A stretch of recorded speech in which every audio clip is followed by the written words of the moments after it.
The following content is not suitable for children. George, we've got some great stuff, and we have a special guest today, Dr. James Hawkins, and we are talking about sexual scripts. And this is kind of the cultural, intrapsychic, and interpersonal ways that we believe we need to act sexually. I thought it was a fantasy role play script. No, we're talking about something else. I know, not as much fun this episode. Let's do role play next. All right. I like it. Welcome to Foreplay Radio, Couples and Sex Therapy. I'm Laurie Watson, your sex therapist. And I'm George Fallon, your couples therapist. And we are passionate about talking about sex and helping you develop a way to talk to each other. Our mission is to help our audience develop a healthier relationship to sex that integrates the mind, the heart, and the body. So today we are fortunate to have a special guest with us, Dr. James Hawkins, and he's going to help us talk about sexual scripts. And James he's an EFT supervisor, trainer, and therapist. He's a licensed professional counselor. You can find him in Arkansas, and we will link you to his center, the Joshua Center, on our website. And James is also a podcaster, and it's a podcast that I listen to for EFT therapists. It's called The Leading Edge in Emotionally Focused Therapy. Very cool to help you with your moves, to really help you understand ways to interact with your clients. And George and James are also partnered together in Success and Vulnerability. So James, welcome. Thank you for joining us. It really is truly an honor to be here with you too. On Foreplay Radio, I love the mission that you're about, helping couples and therapists to really talk about this important area and get clearer on it. And not only just get clear about sex in itself, but you two tying it to attachment, which is a powerful motivation of the human system. So really thankful. And my wife and I have definitely greatly benefited from listening to you ourselves. So that is nice to hear. We appreciate that. Well, on our Success and Vulnerability team, we all appreciate James's wisdom. So you're not only an amazing resource for us, you're a great dude and a good friend. And we could tell some stories about hurricanes in Las Vegas or, some other good stuff. But we're here to learn about some sexual scripts. So what do you got for us, James? Yeah, man. Yes. This came out of a training I was with you and Laurie with, and we were just talking about some of you two getting clear about how do we help clinicians really be able to help our clients explore certain things within counseling. You two are doing a great job of let's be more focused, let's be more intentional about assessing sex for our couple in therapy, and not just jumping into what's your attachment style or what's your emotions or what's your communication style, but what about this component of sex? It does need to be talked about for our couples, right? So I really appreciate that. And so when I was doing that, y'all were really pushing us to think about what are the questions we ask couples. What came over me was we need to be able to explore kind of the ways that society, the music we listen to, the media that we watch, things we learn maybe in stories, things that we learn in our faith communities, they hand us scripts. And when I say scripts, I know there's a traditional way of talking about scripts. Sometimes when I took a sex therapy in grad school was kind of like the unspoken ways that couples dance sexually in their relationship. Like when I lock the door, when I wear this perfume, I don't have to really say I want sex. We do it without saying it in a way. But what I recognize that sometimes thinking of the metaphor of like an actor getting a script from a playwright, here's the role you're going to play in my movie. Here's who I'm going to tell you who your character is, how your character should come across, what your character should do, and how other people should respond to you as a character. I think sometimes we need to help couples recognize that whether it's media, once again, your faith community, life, the cultural group sometimes that we're a part of, the music you listen to, we need to watch. They're handing us scripts. This is what it means to be a sexual person. This is how you should go about sex. And I'm not saying, once again, that we throw those out, but what we need to help our clients do is, do they even recognize the script or the way that they're making meaning about themselves as a sexual being and things that have been handed to them? So, for example, I had a client. She came into me and she was part of her recovery, not only something that happened for her partner, but she recognized, I believe this one script, and she didn't use that word, but I believe this one story. That's the word she used. I believe this one story that was told to me by my community about who I am as a woman, what I should do with my sexuality, how I should express that, or what happens if I express that. I believed it. But then as I got older, that script didn't work for me. And actually, there were some ways in which it really hurt me and hindered me. So we had to go in and do some work for her, uncovering some of those scripts, how she believed them, how they hindered her, and then helping her find how does she want to actually live that out. So that's what I mean by sexual scripts. What's so helpful about what you're saying is I think we emphasize a lot our past experiences sexually and the communication between partners, and that's hugely important, but we often we're not intentional about these larger framework of influences. So this is really, really helpful to say, hey, what have you learned? Kind of like your language that you don't even realize. And if you don't realize it, you can't challenge it. It's still influencing your behavior. You just have no way of doing anything. So we're really going to try to unwrite or make these scripts more explicit and transparent here. So I love that you talked about this as we're sort of handed this script, just like in the movie. I believe, though, that for most of us, these scripts are running unconsciously. Yep. We don't even know that we're following the script. And so I think what we're doing today is talking about a few of them, about the ones that maybe we're aware of, so that we can challenge it and say, is that really what I want to do? Do I have to behave in that way? That's really good. I like that we might not know. And that's I think that's the key. If I'm going to say anything, one is a first practical point for this is whether we're talking to therapists, and a lot of your population is probably just like, the general person who's not a therapist. I think the first important point, though, is exploration, which gets into what we talk about in attachment theory anyway. When we have security and attachment, we have the ability to explore. But when we don't have security, we don't explore. We just kind of guard and protect. And that's the exact same thing in the sexual attachment cycle. When we're secure sexually, we have this beautiful ability to explore, to be adventurous, to have variety because we feel safe and we can let ourselves go. And when we don't have security, actually, when we're anxiously attached, we shut down in a number of ways. We shut down our hearts. We don't engage as intimately in sex. Or sometimes we're so frantic about making sure our partner loves us or is attracted to us that we get all undone with that. And, the quality of the sex is not as good. Right. And if you don't feel safe, you have good reasons for that too. I mean, we all don't have the good fortune of having safety in our relationships. Right. And if you're one of those people who don't, right, that listen to your body, to be able to even identify that you don't feel safe, right, is the first step towards heading towards the safety that allows the curiosity to start challenging some of these scripts. Yeah, because in attachment, one of the first, when you don't have secure attachment, and this is one that my friend Ryan Rayner, co-host on The Leading Edge, said, it's the first thing you lose when you lose security is flexibility. The first thing you lose when you lose security is you lose flexibility. So I want to go back and not make this personal. I use kind of like a client story, but when I think about, and that's the big part about when I think about scripts, it's just about being exploratory. That's the big takeaway and why I appreciate your podcast. So, even in my own script, so there's media and stuff. So I think about probably, so let me go to family of origin in a way. My family of origin, sex was never explicitly talked about. So kind of and they never told me you couldn't, but what I took as a script was, you don't explicitly talk about this part of your life.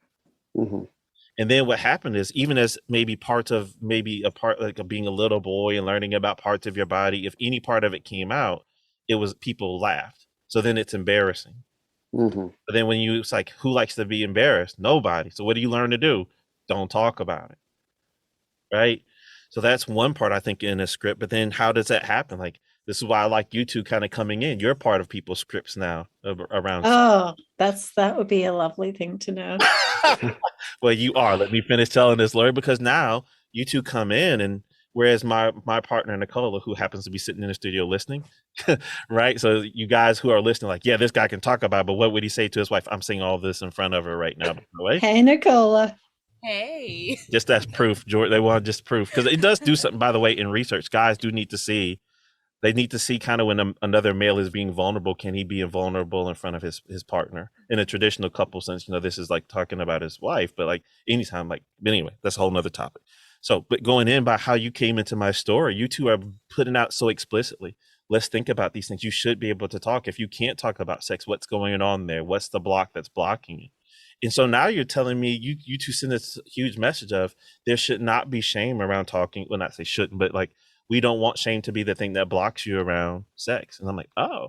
And now Nicola's listening, and she's the one that wants to talk about hard things or things that could be uncomfortable. And so she comes and she brings up these conversations and these things that you tell people to do about showing your partner your body and allowing them to explore. I'm like, oh my goodness, what's going on here? This is not the script I was handed in life. So good for me to feel like, and let me tell you this, like it felt so good to say, oh, not that anybody meant anything, but like it felt so good for me to own and start co-writing my own script. It's not that I need to take out my family of origin.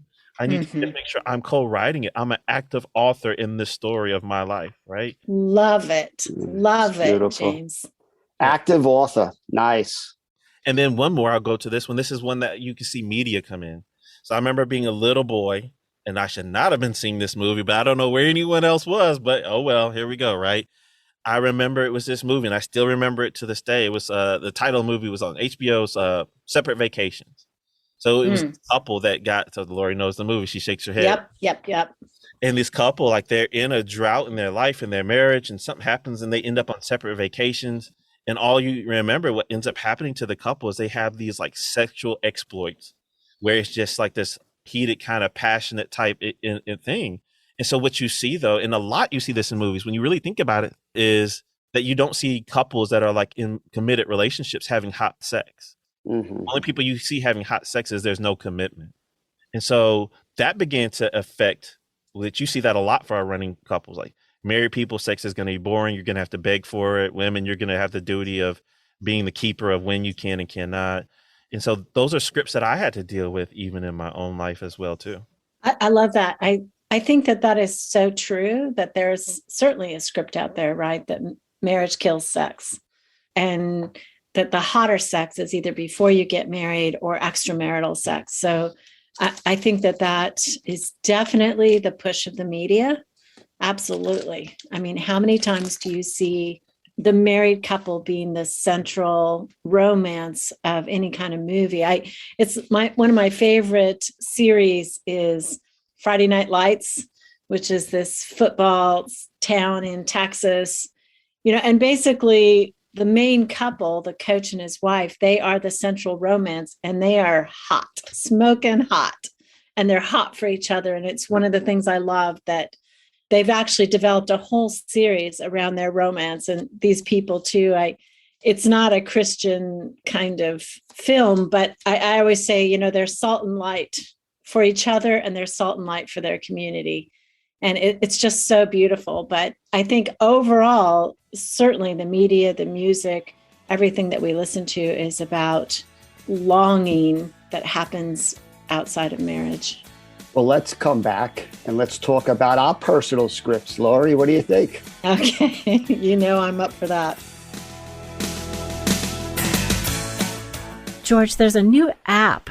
It's called Intimately Us for Couples, and you can download it on your phone, and I'm recommending it because it's amazing. I want all of our listeners to try to download it this weekend. It is actually free, but there is a paid-for premier section that kind of goes a little bit further. Got nothing to lose if it's free, right, Laurie? Right, and what it does is it kind of helps people with foreplay, giving them sexy ideas, asking questions that you can share with your partner, lots of in-depth how-tos and ideas for more connection, more pleasure. Right. And we know couples, you're jumping into that bed with that phone.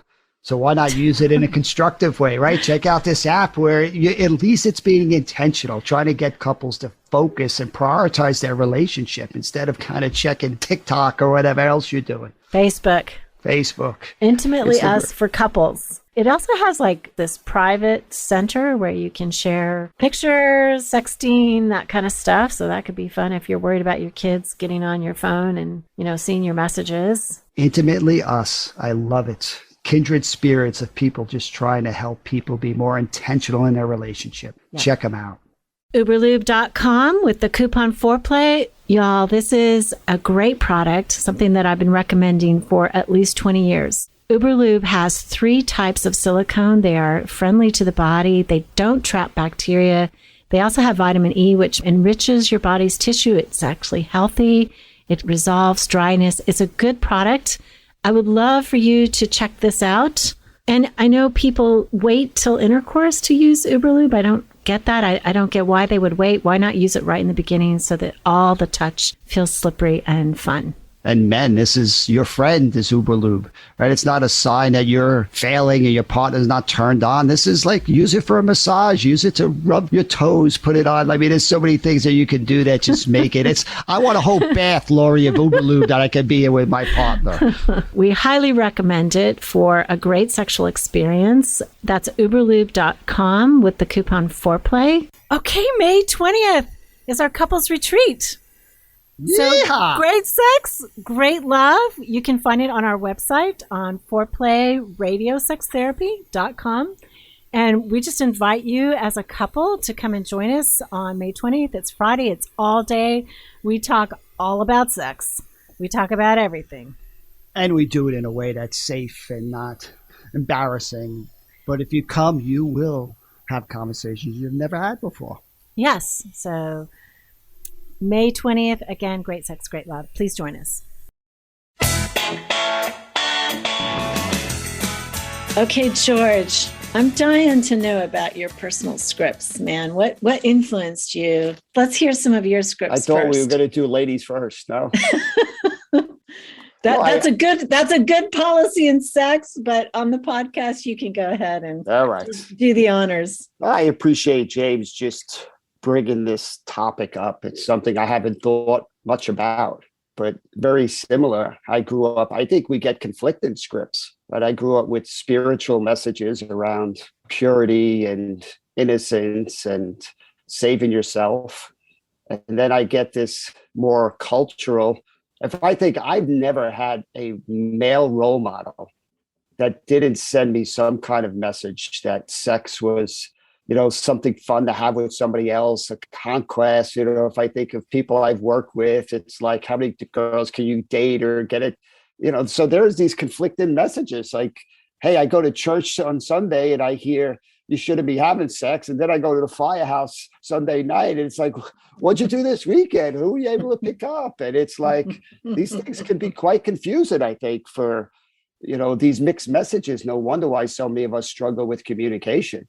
And I think unless you're kind of bragging or having fun about sex, there was no examples of actually talking about struggles in sex or, so that was totally something you would hide. I agree with James. You'd be embarrassed to just keep it to yourself.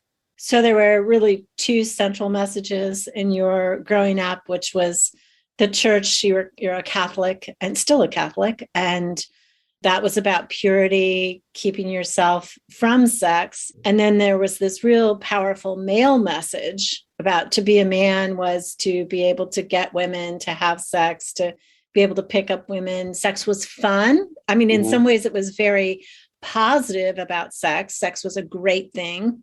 And it was also about, though, that maybe to be a man, help me understand that, to be a man, you could get women. It's about the physical, right? It's about the desire, the kind of, there wasn't a lot of messages around the emotional, the spiritual. We talk about best sex. It was all in the physical realm.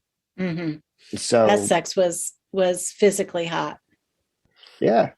Yeah. So St. Patty's Day, you're marching in the fire department and you're going to bars afterwards and you're having a good time, People think about firemen, they think about sliding down the pole and all those kind of cool, fun things. I mean, where in that script do you hear anything about emotional engagement or vulnerability? That wasn't in any scripts I heard. Or can I jump back in? But what if you're that guy who's been handed that script that, man, it just for you is you should just be having pleasure and not really getting too emotionally tied up. It's about conquest and not getting settled down. Mm-hmm. But then imagine, but I think for a guy, just because sex does, in a sense, almost under the surface, it starts bonding you. but that doesn't fit within your script in a way. So it's just about helping to, I love what you're saying, helping to explore that. And then it hits something in attachment that we talk about is what's your view of others and view of self. So what do these scripts begin to tell us? So when George hears this, like as a guy, I'm supposed to be sexually appealing. I'm supposed to be hot. But what if I'm not getting that kind of attention from women? Or what if I am having sex with my partner who maybe has been given a script to not be a certain sense of expressive, and then you don't see pleasure on her face? Now you start to get this script like something's coming up short in me. So it's really about many of your people listening. They might not know that these scripts are happening, which is why I like shows like this, or I like therapists who can help them find themselves in their story. Because sometimes these things are running so underneath the surface, but blocking us sometimes emotionally and relationally. Certainly the script, I think for most men, and certainly for me, was all based on accentuating performance. You're supposed to be ready to go at all times, to be able to kind of give knockout sex to your partner who's fully satisfied. And that's all anybody wants to hear, those stories. You picked up, you were amazing in bed, it worked incredibly well. And that's it. That's your story that you're going to share, or what you're going to hear from others, right? Anything outside that script, you're not hearing it. Wow. That is so interesting. I can just kind of imagine the chatter, right, in a firehouse. Wow. But of course, I'm a little bit interested here. This is George and James talking. I'm ready to hear Laurie kind of talk about, even as a woman, kind of how some of these scripts have been handed to her and how it's impacted Laurie. Yeah, I had a couple scripts, I think, that were really dominant in terms of how it influenced my sexual being. Certainly, I was also very religious. I was in a kind of a fundamentalist church when I was in my late teens and 20s. And I had grown up in a fairly chaotic household. So this very rigid kind of behavioral script, I think, was stabilizing in some ways. And I think that's what attracted me to it. But sexually, the script was so rigid. I mean, it was definitely purity culture before it was called purity culture, but we were not supposed to be having any kind of sex. We were not supposed to French kiss anybody until we were engaged to them. No sexual touching, so it was really frightening. Any sexual impulse was frightening, but there was this huge pressure to not experiment.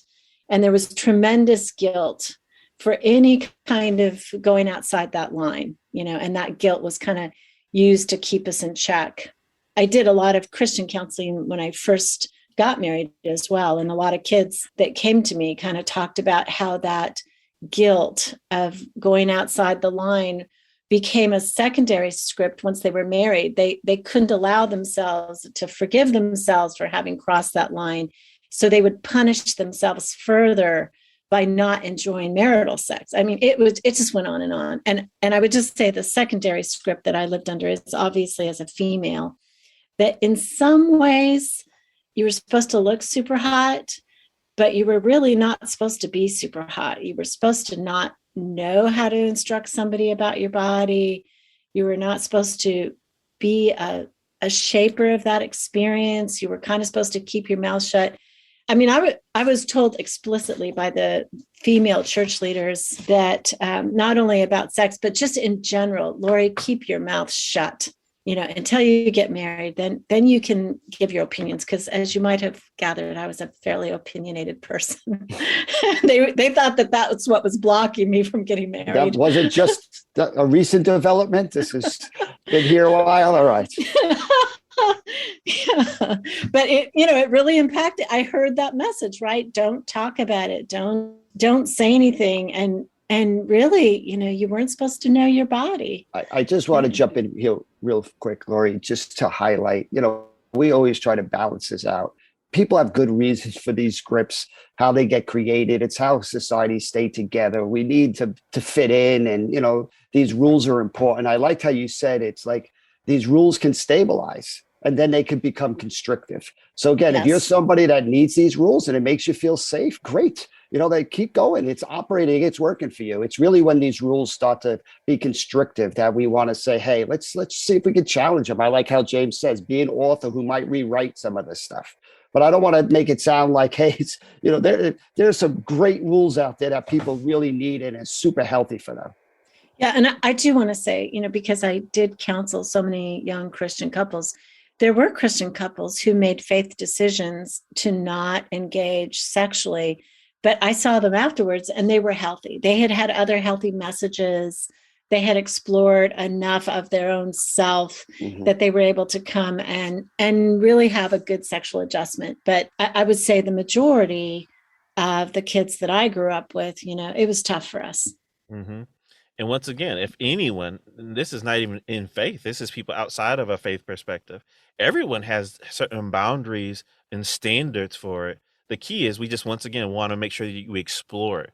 Where did this come from? Who helped shape this? Is this something that even now in this part of your life, that it's still something that really works for you?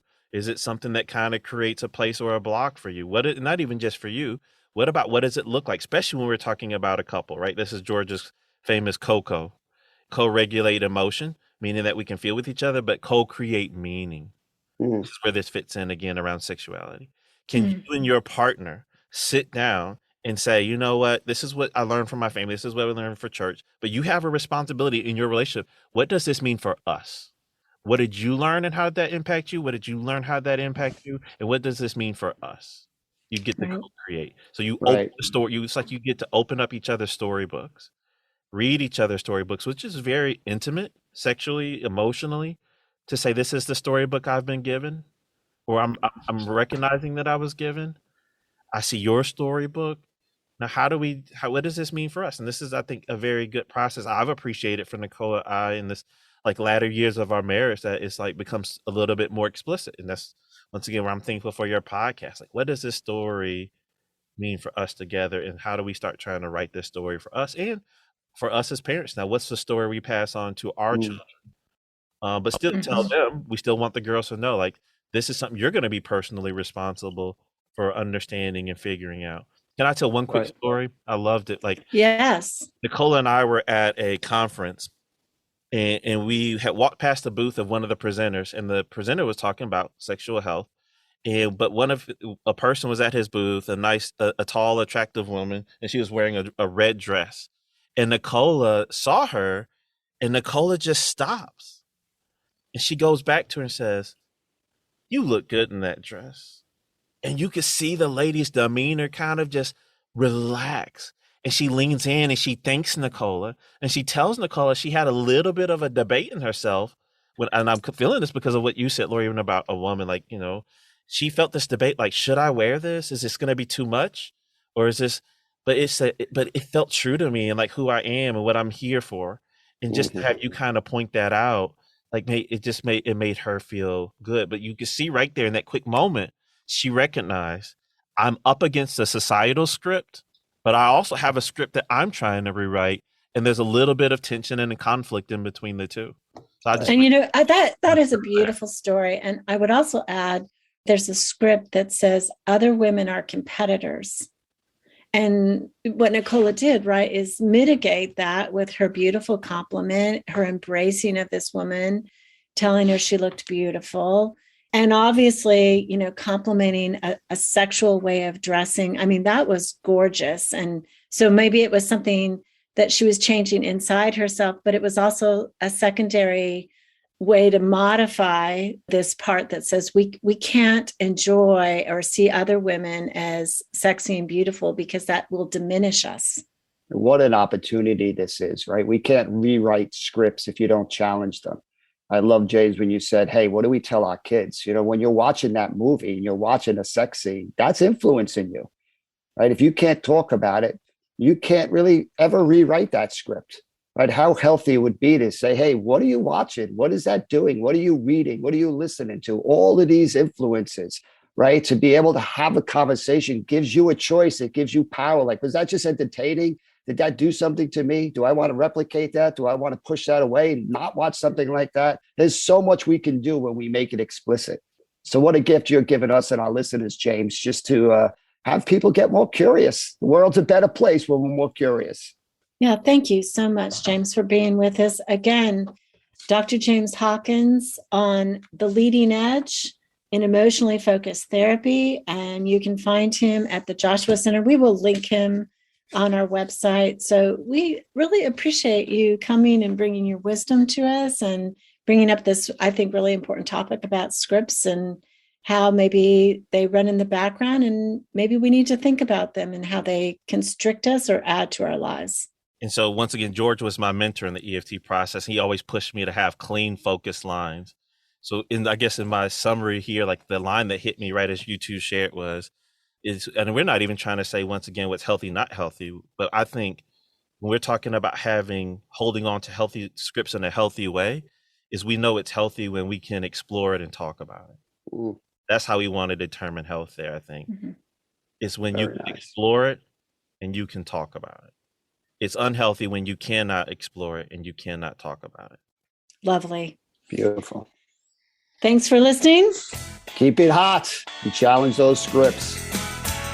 Laurie, really excited about the Success and Vulnerability Project. We are really pushing the leading edges of therapy and breaking down the process and in moments, session by session, choice points. Why does this work? What intervention are you using? If it works, what do you do next? I mean, this is the next level for therapists. If you want to up your game, you want to see real clinical examples, you want to break down the process, you want demonstrations, you want teaching. I mean, it's all there. Really exciting, good stuff. It is. I love it. I listen to the new modules repeatedly. It's great information. I'm learning, still in the process, and it is good. I love what you guys do teaching and the demonstrations. They're fun, they're funny, and they're really helpful to my work. So this is training for therapists. If you'd like this training, go to successinvulnerability.com. It's all one word, successinvulnerability.com. Call in your questions to the Foreplay question voicemail. Dial 833-MY-4PLAY. That's 833-MY-4-PLAY. And we'll use the questions for our mailbag episodes. All content is for entertainment purposes only and should not be considered as a substitute for therapy by a licensed clinician or as medical advice from a doctor. This podcast is copyrighted by Foreplay Media.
Okay, May 20th is our couples retreat.